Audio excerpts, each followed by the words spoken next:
Welcome to Random Movie Reviews. I'm Nathan, and today I'll be talking about Chungking Express.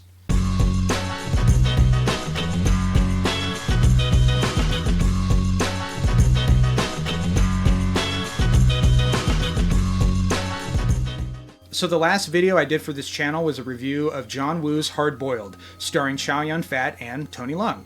And I specifically mentioned in that video how much of a fan I am of Tony Leung as an actor, and how much I specifically love the work he's done with Wong Kar-wai, with films such as In the Mood for Love, 2046, and the movie I'll be talking about today, Chungking Express. And it was during the editing of that video that I was like, you know what, I want to rewatch Chungking Express, because it's one of those movies that I've always really liked, and I've loved the main part of the movie, because it's an anthology movie starring Tony Leung and Faye Wong. Always loved that aspect of the movie. Never really loved the first part of the movie, because tonally it's so different from the main part of the film.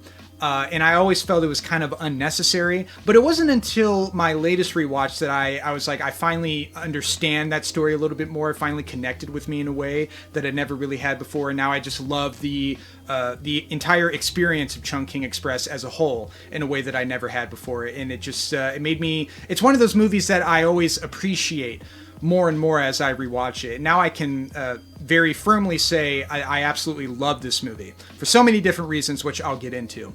This was my first Wong Kar-wai movie. This was a movie that got a lot of attention when it came out, because this is around the time when Quentin Tarantino was getting a lot of publicity for his work with Reservoir Dogs and Pulp Fiction, and now he wanted to bring over international movies for American audiences, and one of the first movies he did that for was the movie Chungking Express.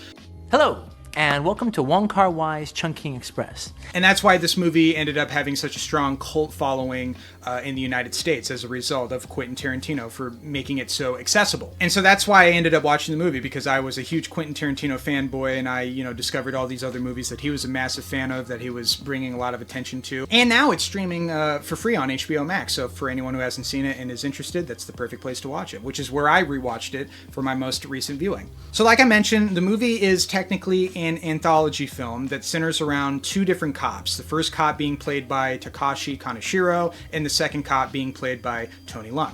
In the first part of the movie, Takashi just got out of a relationship with a girl named May, who he's been in love with and has been in a relationship with for about 5 years. And he is dealing with the heartbreak and the fallout of their relationship. He has this habit of eating canned pineapples in order to help grieve, because his girlfriend loved pineapples, and he's specifically getting pineapples that have the May 1st expiration date on it, because that's his birthday. And it's his weird specific way of trying to get over his relationship and deal with the heartbreak of being dumped, essentially. And then there's the female character being played by Bridget Lin, who is wearing a raincoat and a wig and has these dope ass sunglasses. And we find out that she is a career criminal of sorts who deals with smuggling immigrants in and out of Hong Kong, as well as some other shady dealings, probably some assassination type stuff, as we see at the end of this story, where she ends up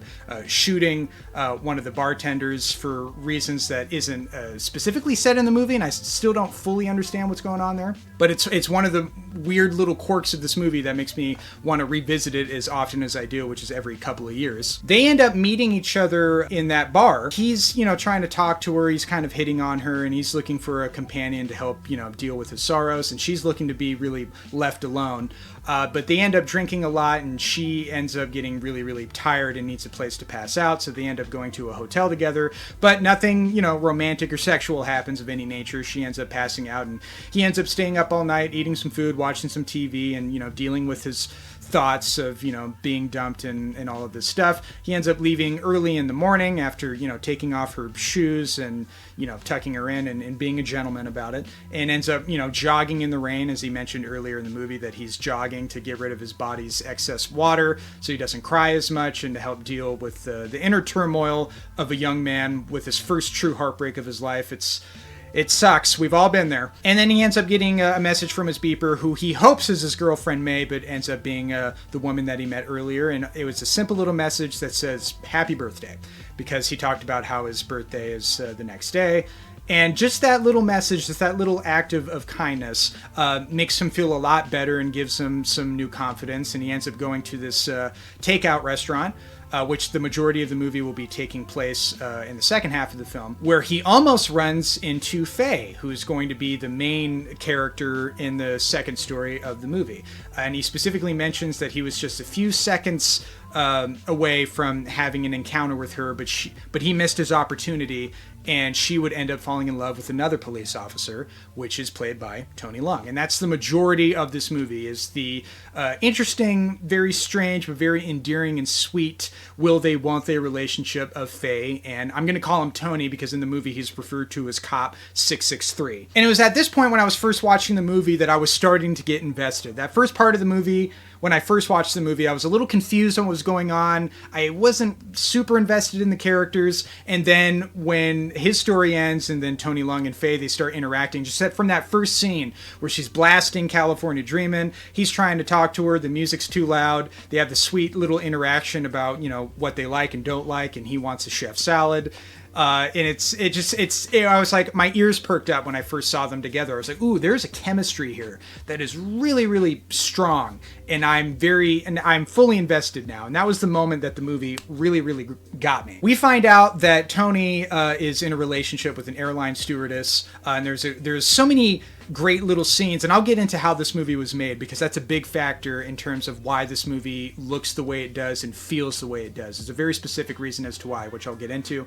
But there's a great little scene, like this movie is just a collection of these great little scenes of Tony playing with this toy airplane because his girlfriend is an airline stewardess and they're flirting together and they're kissing each other, and it's very, very romantic. But we find out later that their relationship is kind of on the tail end, is about to be over, essentially. His girlfriend ends up going to the takeout restaurant that he normally visits, but he's not there that particular evening. She gives the letter to the owner, who we find out is the cousin of Faye. And the Snoopy restaurant owner opens the mail and he looks at it and he's like, oh, that's sad. And then everybody else in the restaurant is looking at it and they're like, oh man, that's a bummer. And then Faye ends up looking at it as well. And it's during that moment that she ends up feeling, kind of sympathetic towards Tony, as well as developing some serious feelings, because he ends up, visiting the restaurant and they tell him about the letter and he's like, oh, I'm not really interested in the letter, because he knows what it is. He's heartbroken. He doesn't really want to deal with it. And that's kind of the moment that Faye realizes that she really, really likes him. And the way she goes about expressing her love for him, as opposed to telling him directly, because she's a very shy, kind of awkward, maybe somewhat of an introverted person. That's kind of the vibe I get from her. It comes off as kind of like a cat. You know how a cat doesn't, you can't go to a cat and force it to love you. The cat has to come to you. And if you go too quickly, the cat will be scared and run off.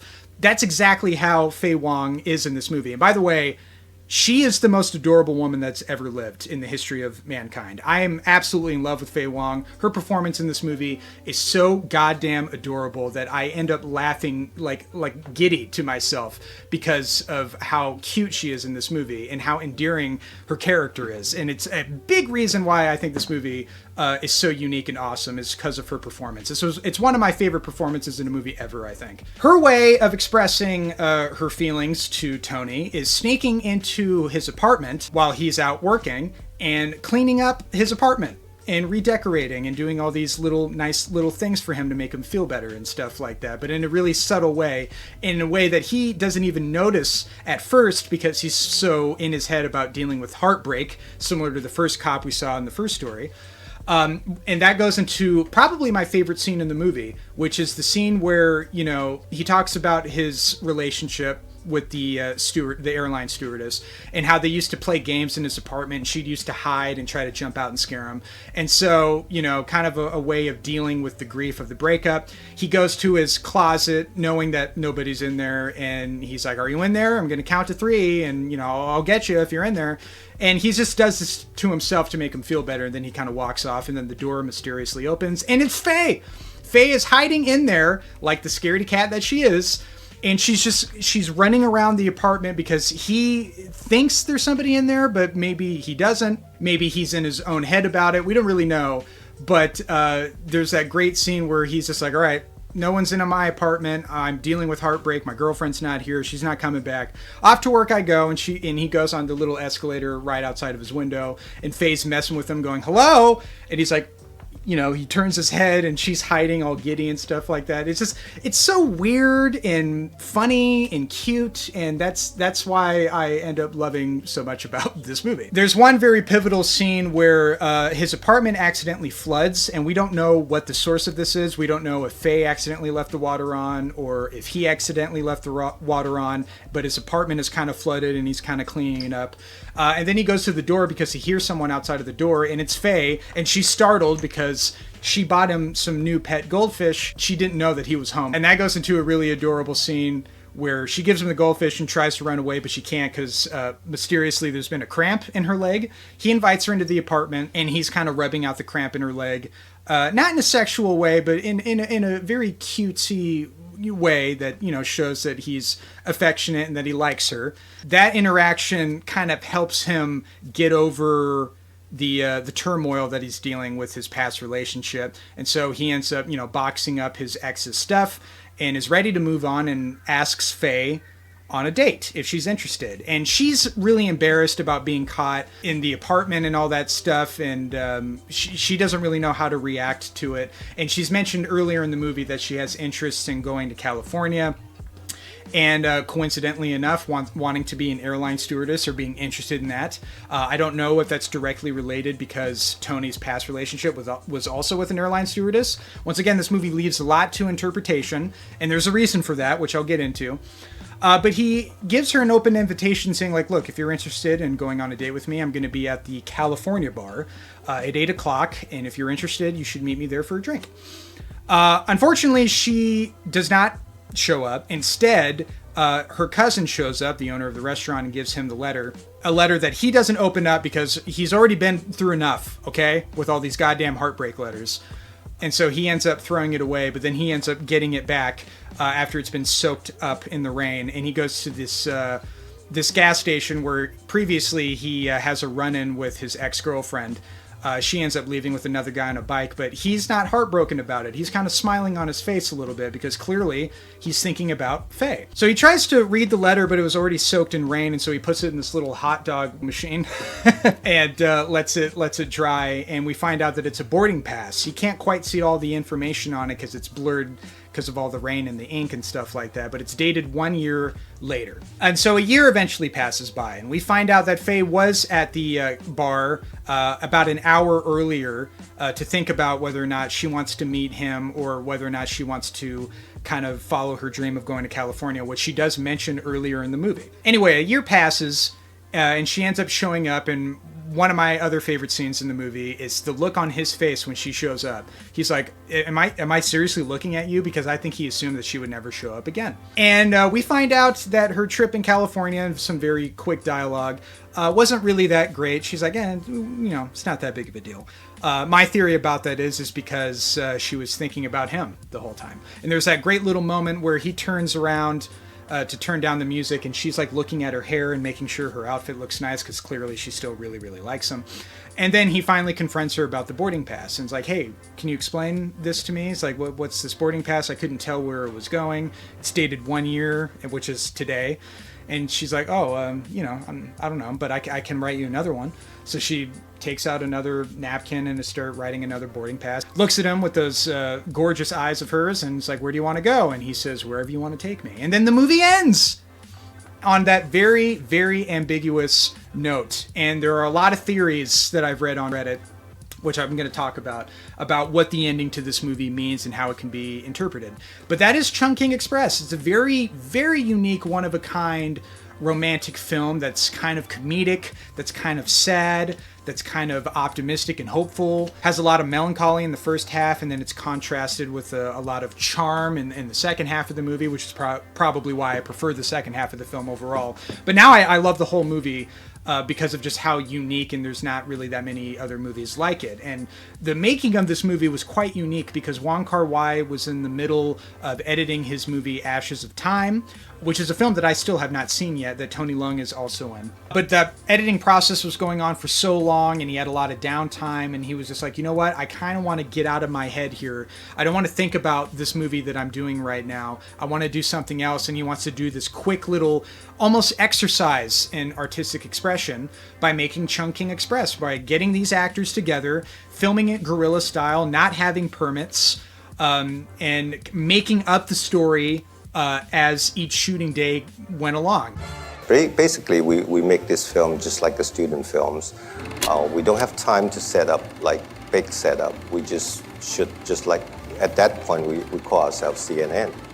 We just do it like CNN, just bring the camera and shoot it without permit, and we even get caught because we shot in the subway without any license. 同埋我記得我嗰陣時係拍我做一個差人㗎嘛。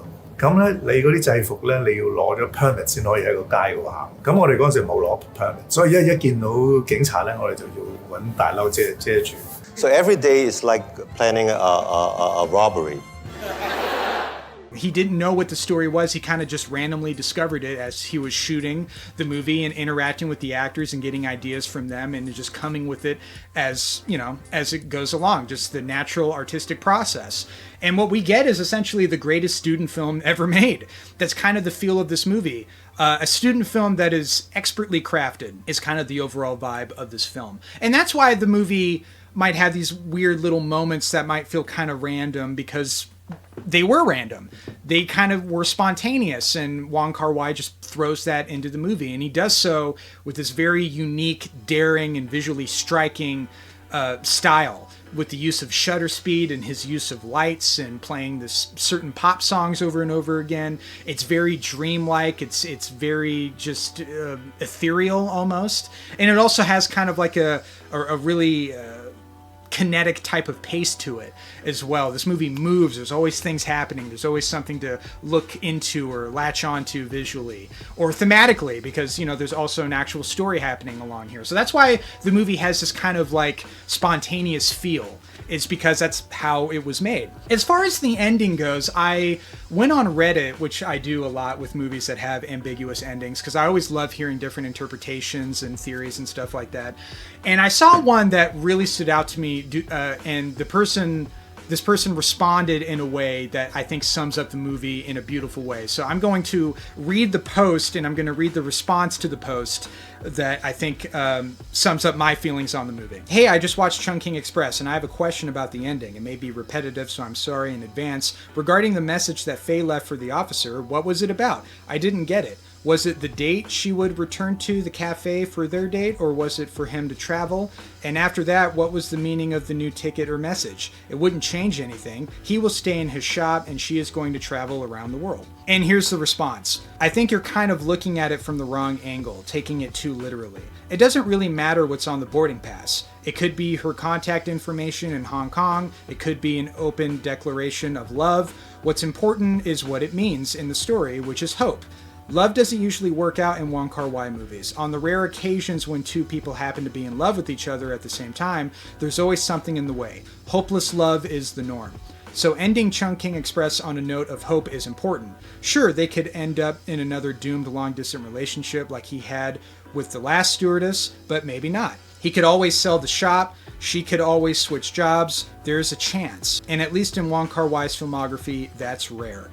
That beautifully sums up the movie to me. That story specifically between Tony and Faye represents the hope of finding that love. And for some people, that doesn't really work. Some people read into this movie as being more bittersweet than it is. I think the movie's much more hopeful and optimistic and sweet-natured in tone, and especially when you do compare it to Wong Kar-wai's other movies. But yeah, I just absolutely love this movie, and I wanted to talk about it, but I would love to hear from you guys. What are your thoughts? If you've seen Chungking Express, do you like it? Do you love it? Do you hate it? What are some of your favorite Wong Kar-wai movies? Mention it in the comments below, and as always, thank you guys for watching.